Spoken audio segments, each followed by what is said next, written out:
Post op-ed, quote, Eric Adams is all talk when it comes to open borders. He likes to pat himself on the back for welcoming migrants with open arms to his sanctuary city. That is until he actually has to follow through on those lofty promises. Earlier today, 5 buses arrived in the Big Apple, the most so far in a single day. Joining me now, New York Congresswoman Nicole Malliotakis. Congresswoman, thanks for being with us today. Isn't this exactly what the mayor asked for? Why is he complaining about it?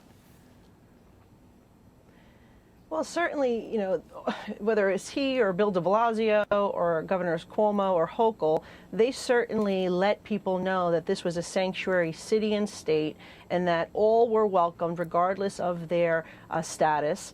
And they have incentivized illegal immigration, as a matter of fact. In the state of New York, they are offering free health care, free college tuition. They have even gave stimulus checks to those who are in the country illegally.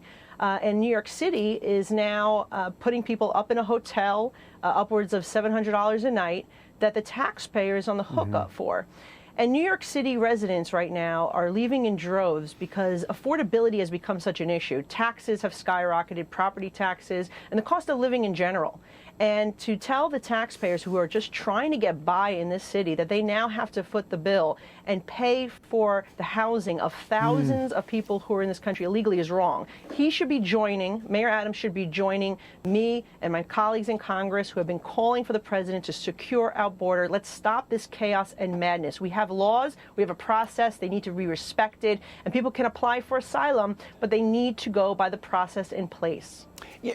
That's what he should be doing, but in fact, what he ends up in is a fight with the governor of Texas, who, now that Adams is experiencing all this, ought to have a lot of sympathy for what's going on in Texas, and yet it's just a fight back and forth. Do you see this changing, Congresswoman, with migrants on the doorstep in New York City? Do you see anything changing, or is it simply going to be throwing hands up in the air, complaining, and the same old, which means costs on the backs of taxpayers in New York? Yeah, look, I don't know that the mayor and the governor have the fortitude to stand up to the president of their own party and say that what he's doing is wrong. I'm not happy that Governor Abbott is sending the migrants to my city, and I would hope he would stop. But the reality is New York City is dealing with such a small proportion compared to the rest of the nation that has been pushed upon us by the President of the United States.